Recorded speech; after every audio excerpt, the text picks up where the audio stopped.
عرض کرتے ہیں اللہ تجھے یاد ہے نا ایک رات جب میں بڑی دیر سے لوٹا تھا، لکڑیاں کاٹتے درخت تلاش کرتے مجھے دیر ہو گئی، میں دیر سے لوٹا تھا، نیت یہ کر رکھی تھی کہ دودھ سب سے پہلے ماں باپ کو پلاؤں گا۔ مالک جب میں لوٹا تو وہ بوڑھے تھک ہار کے سو گئے تھے۔ میری بیوی نے مجھے کہا کہ بچوں کو پلا دو، وہ سو گئے، تو میں نے کہا نہیں، میرے ذمے ہے ان بوڑھوں کے دل کو ٹھنڈا کرنا، ان سے پیار کرنا۔ اللہ بیوی مانگتی رہی، بچے طلب کرتے رہے، میری ٹانگوں میں گھومتے رہے، بار بار آتے رہے، اور میں نے دودھ نہیں پلایا۔ اے مالک فجر ہو گئی، آفتاب طلوع ہونے کا وقت آ گیا، پر میں نے ماں باپ کے بیدار ہونے کا انتظار کیا۔ اے اللہ وہ جب اٹھے تو ان کی آنکھوں میں جو میرے لیے دعا تھی اور ان کے سینوں میں جو میرے لیے کرم تھا، اگر تیری بارگاہ میں وہ نیکی قبول ہے تو مالک پھر رحم فرما، نہ اس مشکل سے آسانی عطا فرما۔ سنو سنو، رسول کریم صلی اللہ علیہ وسلم فرماتے ہیں کہ اس بندے کی دعا مکمل ہوئی تو پتھر تھوڑا سا سرک گیا، اور اتنا سرکا کہ آسمان نظر آنے لگا۔ جس نے ماں باپ کو منایا ہے، ان سے پیار کیا ہے، پھر یہی بات وسیلہ بن جائے گی رب کے ماننے کا، پھر یہ وسیلہ بنے گی، اللہ اس سے مان جائے گا۔ پھر رسول کریم صلی اللہ علیہ وسلم فرمانے لگے، دوسرا بولا اور عرض کرنے لگا کہ اے اللہ تو جانتا ہے مجھے اپنے چچا کی بیٹی بھانے لگی تھی، میں اس کی طرف رغبت کرنے لگا تھا، اور میں نے جب اس سے جا کے ارادہ کیا کہ میں تیرا طالب ہوں، تو اس نے مجھے کہا کہ پہلے 100 دینار لاؤ بانا، تو اللہ میں نے مشقت کر کے 100 دینار جمع کیے، اور جب میں پوری طرح اس پر حاوی ہو گیا، وہ میرے قبضے میں آ گئی اور گناہ کا میں نے ارادہ کر لیا، تو اس عورت کے منہ سے ایک جملہ نکلا کہ اللہ سے ڈر، اے مالک وہ میرے قبضے میں تھی، اے اللہ میں گناہ پر قادر تھا، میں چاہتا تو گناہ کر لیتا، لیکن جب اس نے تیرا نام لے کے کہا نا کہ اللہ سے ڈر، اللہ میں ڈر گیا، میں اسے چھوڑ کے آ گیا۔ اگر تجھے یہ بات پسند ہے تو پھر نکال دینا اس مشکل سے، پھر کر دینا کرم۔ اللہ میری بھی تو چڑھتی جوانی تھی نا، میں بھی تو سب کچھ کر سکتا تھا، پر تیرے لیے، تیری خاطر میں لذت گناہ سے باز رہا، تو اللہ تو رحمت فرما دے۔ حضور فرماتے ہیں اس کی دعا مکمل ہوئی تھی کہ پتھر تھوڑا اور سرک گیا۔ پھر تیسرا بولا اور اس نے بول کے کہا، اے اللہ ایک مزدور کو، ایک دیہڑی دار کو، ایک غریب کو میں نے کام پہ رکھا ہوا تھا، یہ تیرا اور میرا راز ہے اللہ۔ وہ مزدور، وہ دیہڑی دار میرے پاس کام پہ لگا تھا، کچھ چاول میں نے اس کی اجرت مقرر کر دی کہ تو کام مکمل کرے گا تو میں تجھے دوں گا،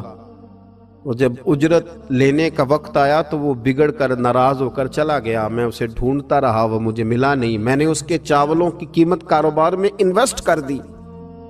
اس کا تھوڑا سا سرمایہ پر میں نے کھایا نہیں، پھر وہ اس سے میں کاروبار کرتا رہا، اور اتنا کاروبار کیا کہ بہت ساری گائیں اور ان کے چرواہے تیار ہو گئے، وہ سالوں کے بعد لوٹا، میں نے اس غریب کا مال کھایا نہیں بلکہ بڑھایا، محفوظ کر کے رکھا، وہ سالوں کے بعد لوٹا اور کہنے لگا میرا مال، تو میں نے کہا وہ ساری گائیں تیری ہیں، وہ چرواہا تیرا ہے، یہ سارا کچھ تیرا ہے، تو کہنے لگا تو مجھ سے مذاق کرتا ہے، میں غریب کہاں اور گاؤں اتنی بڑی گائیں کہاں، تو مذاق کرتا ہے؟ تو میں نے کہا مذاق نہیں، میں نے اپنے رب سے ڈر کے تیرے مال کی حفاظت کی، یہ تیرا ہے۔ اے اللہ میں کھا بھی تو سکتا تھا نا، پر تجھ سے ڈر کر میں نے وہ سارا محفوظ رکھا۔ اللہ اگر تجھے میری یہ ادا پسند ہے تو پھر آج مان جانا، آج راضی ہو جا۔ اللہ کے رسول فرماتے ہیں اس کی دعا مکمل ہوئی تھی کہ پتھر لڑکا اور ان کے لیے رستہ بن گیا، وہ باہر آ گئے، تو حضور نے ہمیں بتلایا کہ وہ تمہاری نیکیاں جو چھپی ہوئی ہیں، وہ تمہاری نیکیاں جو تم نے خالص اللہ کی رضا کے لیے کی ہیں،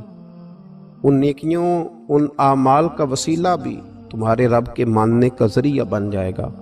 اس کو منایا جائے، اس کی حضور حاضری دی جائے، اس سے بخشش کا سوال کیا جائے، اس کی بارگاہ میں یہ گزارش کی جائے کہ اللہ غریبوں، مجبوروں، کمزوروں اور ان لوگوں کے صدقے جو اللہ رستہ دیکھ رہے ہیں کہ رستہ کب کھلے گا، جو تیری بارگاہ کرم کے سوالی ہیں ان کے صدقے تو رحم فرما، تو کرم فرما۔ تو میرے عزیز، ایک اور بات جو اللہ کو منانے کے لیے ہمیں ہمارے پیارے رسول صلی اللہ تعالی علیہ وسلم نے بتلائی کہ جب انسان بہت زیادہ عاجزی کرتا ہے نا، بہت زیادہ عاجزی، تو پھر بھی اللہ مان جاتا ہے۔ جب وہ اس کے حضور بہت عجز کا اظہار کرتا ہے، بہت زیادہ عجز کا اظہار کرتا ہے، وہ ڈر جاتا ہے اس سے۔ وَلِمَنْ خَافَ مَقَامَ رَبِّهِ جَنَّتَانِ، فرمایا جو میرے سامنے کھڑے ہونے سے ڈرے گا میں اسے 2 جنتیں عطا کروں۔ حضرت بابا فرید الدین مسعود گنج شکر بابا صاحب رحمۃ اللہ علیہ فرماتے ہیں کہ ایک نیک نوجوان تھا، دن کو روزہ رکھتا، رات کو نماز پڑھتا، پر اللہ سے ڈرتا پھر بھی بہت ہی زیادہ تھا، بڑا ہی ڈرتا تھا۔ موت کا وقت آیا تو ماں ہی تھی بس اس کی، تو ماں سے کہنے لگا اماں تو میری ماں ہے، میرے ساتھ 3 وعدے تو کر۔ اس نے کہا پتر تو بتا، آخری ہج کی لے رہا ہے اور اس غریبنی ماں سے تو وعدہ لے رہا ہے، بتا کیا وعدہ ہے؟ تو عرض کرنے لگا اماں جب میں مر جاؤں نا تو میرے گلے میں رسی ڈال کے تو مجھے گھمانا گھر کے صحن میں، اور لوگوں کو کہنا جو رب کی نافرمانی کرے اس کا یہی حال ہوتا ہے۔ یہ اعلان کرنا جو اللہ کے نافرمان ہوں ان کا یہی حشر کیا جانا چاہیے۔ اور اماں پھر دوسرا وعدہ کر،